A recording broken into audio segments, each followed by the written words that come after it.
Hi, I'm Rory Shepard with Action Coach of West Texas. Today we're joined with Dave Marcinkowski of Madera Residential. How you doing today, Dave? I'm doing great, Rory. Thanks for having me. You bet. So Dave, if you could, we're going to take a big step back and just take a 10,000 foot view of kind of view Madera Residential and kind of what do you see in the future as you kind of look out at the next 3 to 5 years? Well, Madera Residential, is a multifamily real estate shop. We buy, sell, manage apartments. We're actually partnered with groups now that actually are building apartments. We're building almost 4,000 apartment units in DFW in Houston today. As you look, today's environment is tough. I mean, you've had 13 straight rate increases. Property insurance renewals are a pain.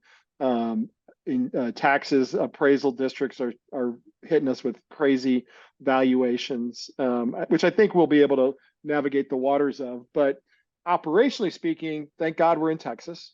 Right. There's so many people migrating to this state right now and away from, I'd say the blue states and these are people who are used to paying, high rents. And so when they're coming here, it's allowing us the ability to continue to raise rents. We're in the middle of a storm. The storm looks a little like 2008. Okay. I think there's a number of groups, unfortunately, that maybe got a little too far over their skis that are going to kind of fade away with this storm, like happened in '08. And I think what you're going to see is going to be a lot of opportunity. So for the next 12 months, I think you're going to see us really just grind forward, take care of the stuff that we have, and start to really evaluate some of these deals. We're already seeing it. There's enough blood in the streets where we're getting a steady stream of calls for good opportunity to buy assets at a good price here. We're not going to go just do a deal. We've never gone to just do a deal. Every deal we do is a one-off deal. So if we bring something out to our investors, it's kind of a standalone deal, and there's a story behind it. The bigger the story, the better. That means there's a lot of value to create.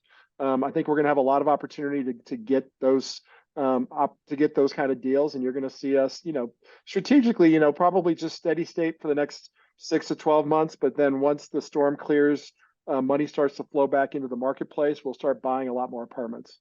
Okay. And so just for me real quick, so are you buying and holding, you buying and selling, you doing a little bit of both? Kind of what does that mix out for you guys? We're typically a 3 to 5 year hold group. We like to buy deals, create value, and then capture that value, harvest the capital, and hopefully then redeploy the capital. So if you see like Madera, we started buying our first deal in 2008. We bought nothing in '09. We bought 3 deals in 2010, 5 in 11, 7 in 12, and so on down the road to where we're doing a lot more volume today. We're blessed in that we've got a really strong track record. We've done about 125 to 130 apartment communities that we've acquired over the last 15 years. About 75 of them we've taken from start to finish and actually captured that value. On all but 2 of them, we've exceeded LP expectations, and on 2 of them, we met LP expectations. What I mean by meeting expectations, what we told them we would do, we did. And so 2, we did that. Right. And then all the rest, we exceeded that.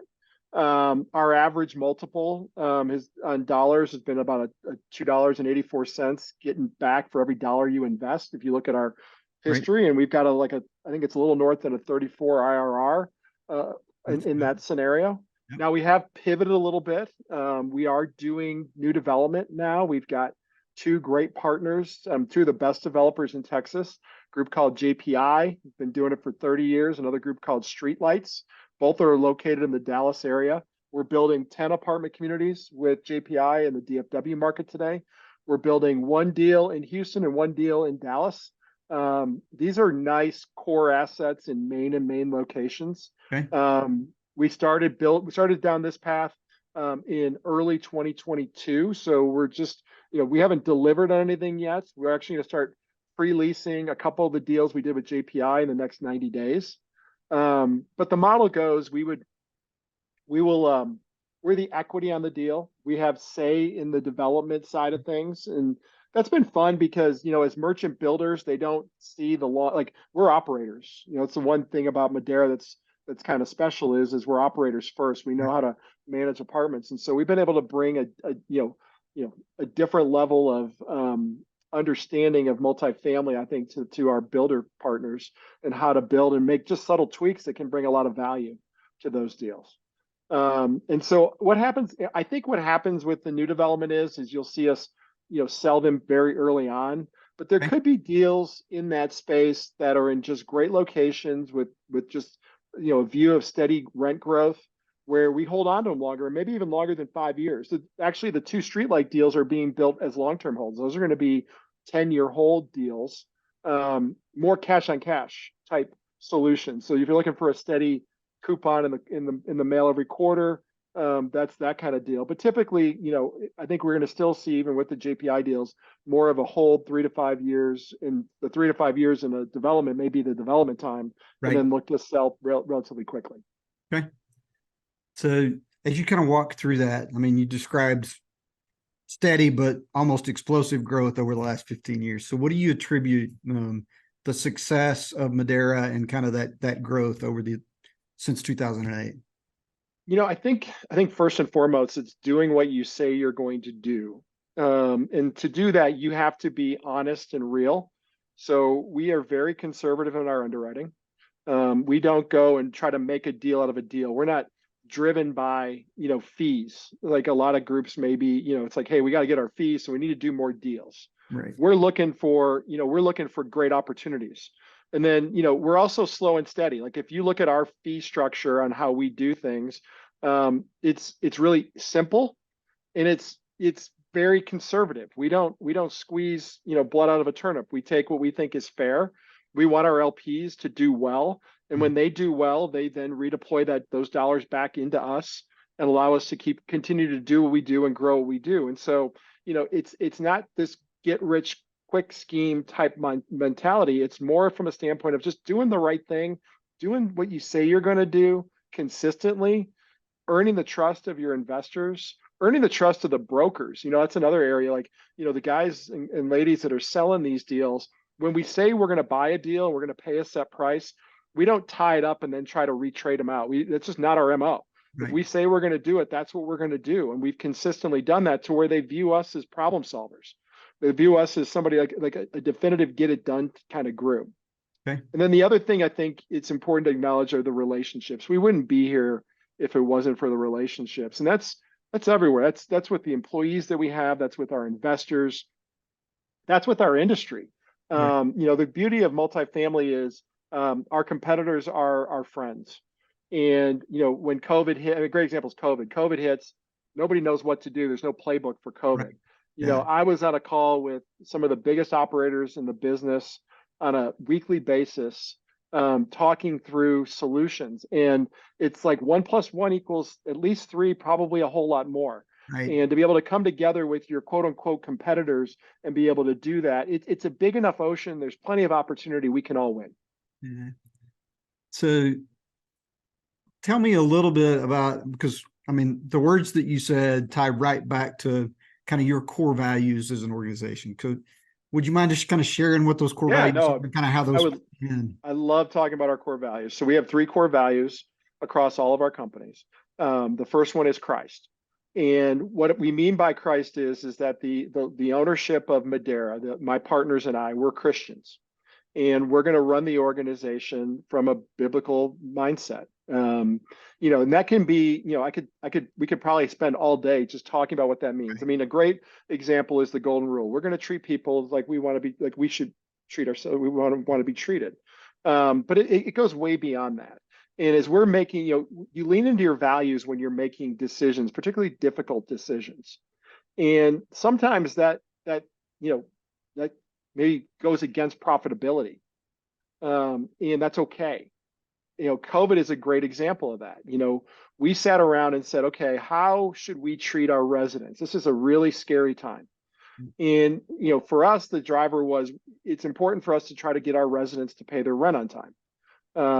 And so we incentivize them. Hey, you pay your rent on time. And by on time, it doesn't mean by the 5th of the month. It means in the month that it occurs. Right. We're going to give you a discount of $50 on your rent that you can use for groceries or use for something. And that's really where we started. And I don't know of anybody else who did anything like that in our industry. But again, we looked at it from our customer, from our residents' perspective. What can we do to help them? We did a lot of things during that period of time to help residents, but that was the one that came to mind. We didn't have the challenges that my peers had Right. because, again, we just did the right thing. You're like, well, you left $50 on the table. Like, you weren't charging late fees. Like, why weren't, these are things that are revenue drivers. It's like, yeah, but that's not like, we weren't looking at it through that perspective. We were looking at doing the right thing. And if you do the right thing, the profitability will come. And I think we weathered COVID way better than I think most did. And super proud of our team and what we came up with. Our second core value is the word community. And, it goes hand in hand with Christ, but, we're all a part of a community, and our community is our employee community. Our employee is our vendor community. It's our investor community. But when you're a part of a community, you treat people differently. You're looking for win-win situations. And a great example of that is, again, the competitor side of things. I am peers with my competitors. We came together and we shared ideas and we talked through things from a mindset that we can all win. And I think that's what community is all about. Everybody in the community can win, and we're a part of a lot of different communities. Right. And the last one is this acronym. It's CANEI. CANI stands for constant and never-ending improvement. We don't believe in perfect. We believe we just want to be a little bit better today than we were yesterday. And that could come in a number of different levels. It could come in growth. Madeira has grown in a number of levels, but it also just comes in like getting better and just trying to be better at what we do. And I think that I mentioned earlier, we're operators first. And we have, by having this mindset, by having this value, we don't settle for this is how we always did it. If we think there's an opportunity there for us to create value, we're not afraid to put our money, our resources, and our time into coming up with that solution, then putting it on our properties, proving it up, tweaking it. And then like what we've been doing with our other company, Quacks, is taking those ideas, bottling them up, and then selling them into the marketplace. Because we think if it works in our sandbox in Madeira, it can work in any multifamily shop. Okay. Love that. Thank you. That's fantastic. Love those values. Simple, three, and I love where you start, right? So, well, and so let me go back to that for a second, because it seems like in today's environment, so when I first moved here from Chicago, my partners, Paul Stell and Charlie Young, Christ was an important value for them. And that wasn't, I was a Christian, but I was like, guys, really? Can we do that? Like, I don't know if we can have that as a value.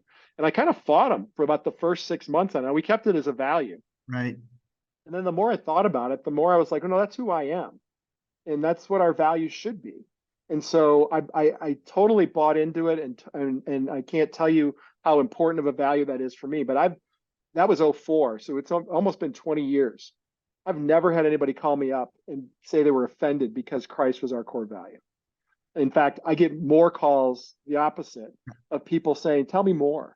Yeah. And I wish, I had a call with a company that we're affiliated with. We don't have any stake necessarily in it, but just friends of ours who we're debating what can we have Christ as a core value. And it's such a fascinating conversation because like the same reasons that I had fear back in 2004, a lot of people have that fear, but it's an easy barrier to tear down and lean into.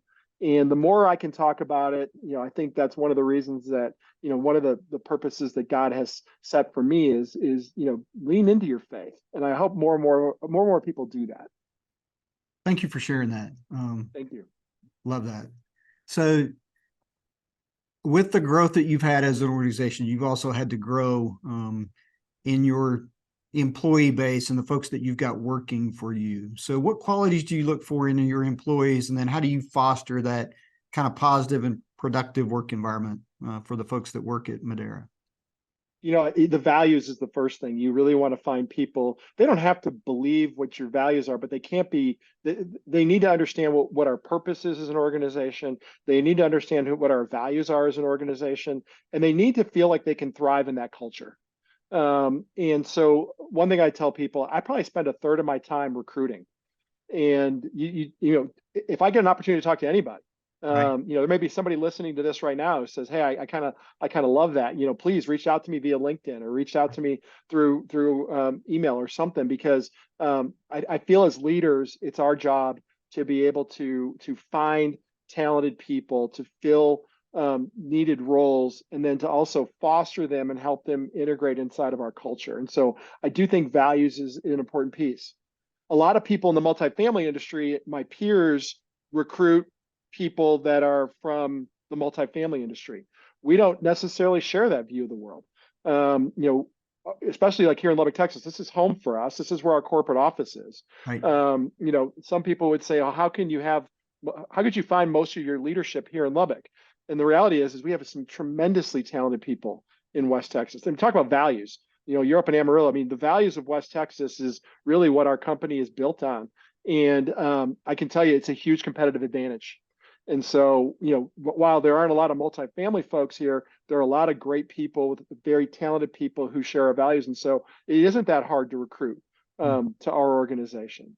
And but again, we're not bound by you have to have all this experience in what we're doing. If you did, that's great. But more importantly to us is talented people sharing our values of the world, seeing our purpose, what we're trying to do, feeling that they can bring value to it. Love that. So one of my mantras that I've had for years is hire hearts, train smarts, right? And so hire hearts, train smarts. That's great. I'm going to steal that from you, Rory. If you're absolutely okay with that, that's awesome. Please do. But if I hire this, training the rest of that gets easy, right? So it absolutely does. And you talk about 1 + 1 equaling 10. Right. When you pull people who share values, share purpose, there's no stopping them. It doesn't require a lot of training. It doesn't. They step in, and that's you talk about constant, never-ending improvement. I want to go back to that for a second. Like I used to tell people, there's not a mistake that you can make that we can't fix. And you have to, in our culture, when you have that kind of mindset, because it's not like everything we come up with just works. Right. And in fact, it's the things that don't work that usually lead to major breakthroughs. Yes. And so absolutely. In our culture, you have to be able to take risk and feel safe to be able to make them and also be able to raise your hand and say, you know what? I know you think it's pretty cool, Dave, but it really sucks. Yeah. And when we talk about we take our ideas and we put them on our apartments. And at first people were scared to tell us what they really thought. And I would go out and talk to our team. I'm like, no, you have to tell us. I don't care how awful it is. I don't care if you yell it at us in a mean voice. You have got to tell us what you really think. And now we have this really cool culture where the technology, the geeks and the operators can get together and they can sit there and have it out in a respectful, constructive way. And I got to tell you, that's where the best ideas come from. No, I agree completely. If you haven't seen or read any from Patrick Lencioni on the conflict continuum, I can even send you some stuff after the call. Please do. I've heard that name, but I'm not familiar with that idea. Yeah. So where constructive conflict happens is when we're arguing over ideas, concepts, process, and we leave people out, right? So I'm not harsh or angry or mean spirited about you. I'm no kidding arguing the idea. And that's where constructive conflict happens. Yeah. If I go to the mean-spirited end, or I go to kind of apathetic, where I have kind of false harmony, right? Neither one of those are both very negative on the conflict side. But that constructive conflict of where I'm arguing about ideas, that's where good things happen. And so that's awesome. Yeah, that's fantastic. All right. So just as you see your business over the next 5 years, you talked a little bit about the storm that's going to be the next 12 months, right? But let's go all the way out to 2028 or 2029. What is your organization and kind of your group of companies? What do you see that looking like 5 years from now? So I'll start with this. So technology is obviously we're in a whole new world. I've spoken a lot recently on artificial intelligence, and I like to kind of talk about Moore's Law. Moore's Law says technology doubles every 2 years. Right. And it has been proven out that is exactly what's been happening. Gordon Moore, the founder of Intuit, made that proclamation and created that law back in 1965. So if you start doubling 1 + 1 = 2, 2 to 4, I think 2023, it was 1.5 billion times more powerful technology than 1965. This is where it gets crazy. That means in 2025, we'll be over 3 billion times more. In 2027, 6 billion times. And you're like, how is that possible? That is massive. You're talking about everything that's happened in 65 happening, doubling in 2 years. Right. How can you say such a thing? And with generative AI, with all kinds of new tech, blockchain and all these different, virtual reality. We're seeing it with medicine. With we're starting to cure diseases that we thought were incurable. These things are all. I have a friend of mine who would say, the most important thing you can do over the next 10 years is not die stupidly, because technology is probably going to solve a lot of the things that are killing us right now, and you're going to live a lot longer. So I think 5 years from now, 2028, we're going to be a technology company that does real estate. We're kind of two companies today. We have a real estate company and a technology company, but I think technology, really changes everything. I think, people are going to have to adapt. I'm very glass half full when it comes to technology. I think it's going to eliminate the mundane and redundant.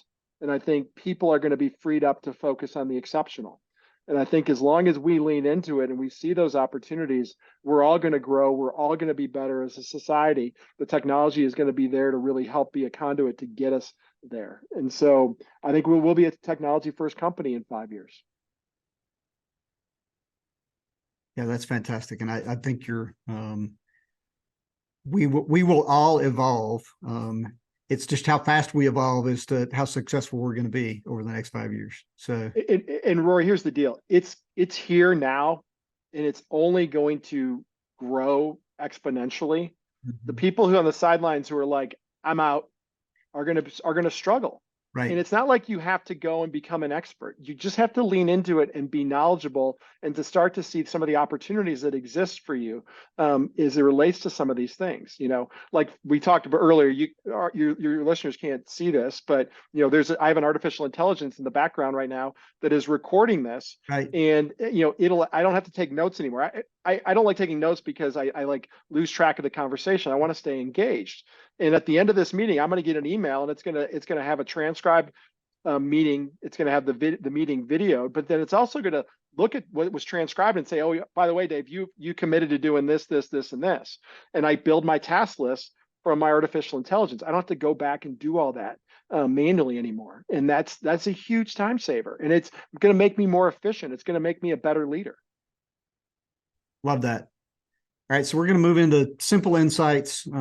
3 kind of quick hit questions, 30 seconds or less on the answer. So what are you reading right now? Or is there a book or podcast that you would recommend to other business owners, business leaders that are listening to this? Yeah, I do more when we say reading. Let's be clear. I'm more of an audible guy, so I listen more. Right. I'm listening to the Jesus Rules right now. Okay.